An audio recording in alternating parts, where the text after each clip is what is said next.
Hello दोस्तों, स्वागत है आपका एक और नई वीडियो में। तो आज की इस वीडियो में हम आरआरबी ग्रुप डी के इम्पोर्टेंट क्वेश्चंस को देखेंगे जो कि हमारे हिस्ट्री का आने वाले हैं। तो आज का हम अपना पहला प्रश्न देखते हैं।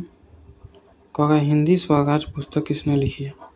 पहला ऑप्शन है एनी बेसेंट, दूसरा ऑप्शन है बाल गंगाधर तिलक, तीसरा ऑप्शन है महात्मा गांधी, चौथा ऑप्शन है उपरोक्त में से कोई नहीं। इसका जो राइट ऑप्शन है दोस्तों वो हो जाएगा आपका ऑप्शन नंबर सी, महात्मा गांधी।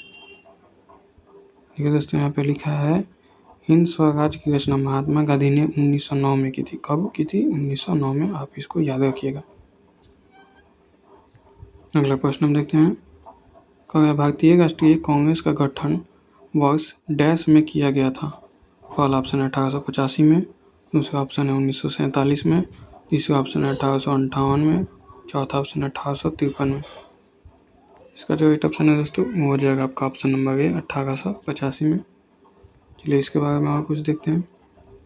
कहा 28 दिसंबर 1885 को बॉम्बे में गोकुलदास तेजपाल संस्कृत, किसके द्वारा? गोकुलदास तेजपाल संस्कृत कॉलेज जो है उसमें भारतीय राष्ट्रीय कांग्रेस की स्थापना हुई थी 28 दिसंबर 1885 को बॉम्बे में।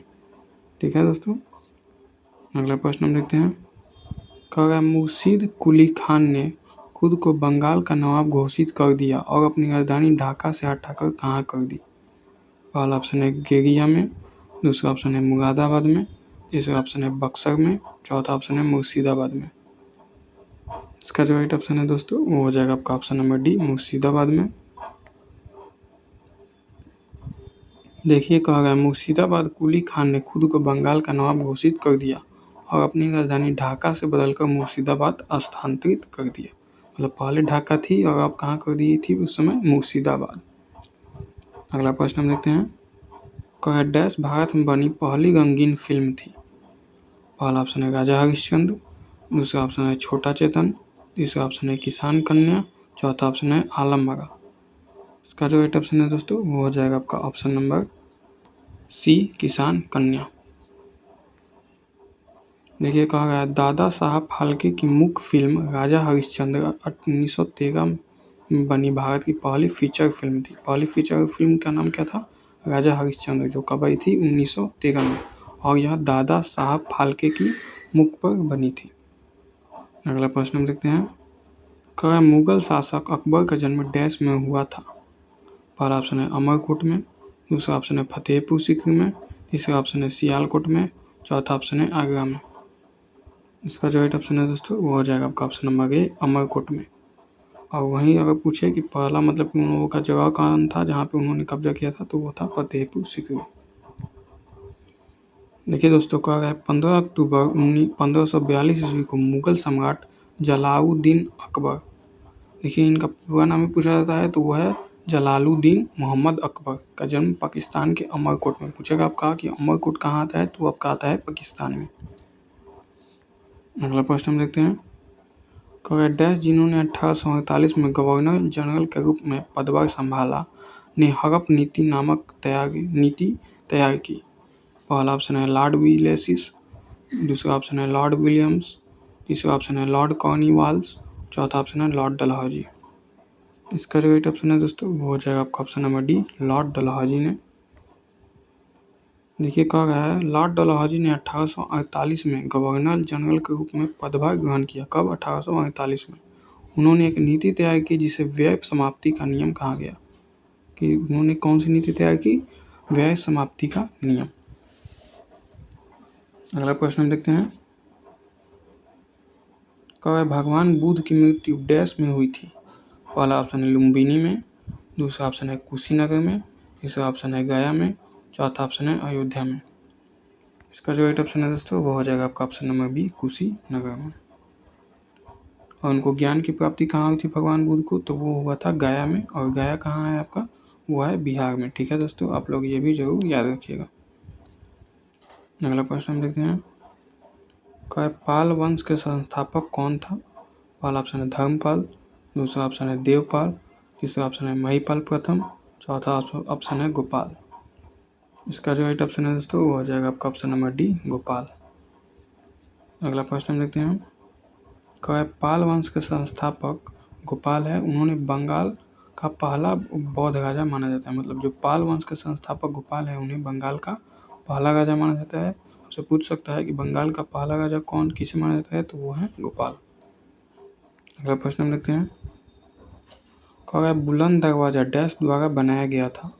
पहला ऑप्शन है हुमायूं द्वारा, दूसरा ऑप्शन है अकबर द्वारा, तीसरा ऑप्शन है बाबर द्वारा, चौथा ऑप्शन है औरंगजेब द्वारा। इसका जो राइट ऑप्शन है दोस्तों वो हो जाएगा आपका ऑप्शन नंबर बी, अकबर। अगला प्रश्न हम देखते हैं। कहा इसे 1575 में बनाया गया था बुलंद दरवाजा को, और इसके निर्माण में लगभग 12 वर्ष लगे थे। यह जो है फतेहपुर सीकरी आगरा जिला जो है उत्तर प्रदेश का और भारत में स्थित है। कब बनाया गया था? 1575 में। निर्माण में 12 वर्ष लगे थे। किसने बनवाया था? अकबर ने। फतेहपुर सीकरी में स्थित है जो कि आगरा जिला में आता है, और यह उत्तर प्रदेश का भाग है जो कि भारत में है। अगला प्रश्न देखते हैं। कहा प्रार्थना समाज के संस्थापक कौन है? पहला ऑप्शन है आत्माराम पांडुरंग, दूसरा ऑप्शन है दयानंद सरस्वती, तीसरा ऑप्शन है महादेव गोविंद रानडे, चौथा ऑप्शन है स्वामी विवेकानंद। इसका जो राइट ऑप्शन है दोस्तों वो हो जाएगा आपका option number A, Atmaram Pandurang. अगला प्रश्न हम देखते हैं। कहा INC डैश की पहली महिला अध्यक्ष कौन थी? पहला ऑप्शन है एनी बेसेंट, दूसरा ऑप्शन है नेली सेनगुप्ता, तीसरा ऑप्शन है मतंगी हजरा, और चौथा ऑप्शन है सरोजनी नायडू। इसका जो राइट ऑप्शन है दोस्तों वो हो जाएगा आपका option number A, Annie Besant. अगला प्रश्न हम देखते हैं। कहा तराइन की दूसरी लड़ाई डैश के बीच लड़ी गई थी। पहला ऑप्शन है अकबर और हेमू, दूसरा ऑप्शन है अलेक्जेंडर और पोर्स, तीसरा ऑप्शन है मोहम्मद गौरी और पृथ्वीराज चौहान, चौथा ऑप्शन है जयचंद और मोहम्मद गौरी। इसका जो राइट ऑप्शन है दोस्तों वो हो जाएगा आपका option number C, Mohammad Ghori और पृथ्वीराज चौहान। चलिए इससे जो एक और बात को जानते हैं।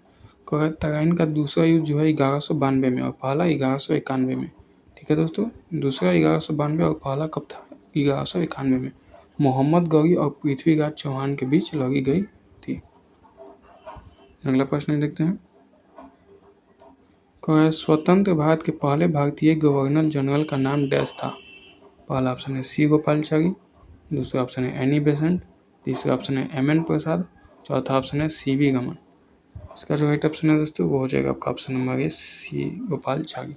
और ये जो CV रमन है इन्हें फिजिक्स में मतलब कि भौतिकी के क्षेत्र में नोबेल पुरस्कार से सम्मानित किया गया है। ठीक है दोस्तों, ये भी आप जरूर याद रखिएगा। अगला प्रश्न हम देखते हैं। कहा डैश में सर विलियम जोन्स की एशियाटिक सोसाइटी ऑफ बंगाल की स्थापना की गई।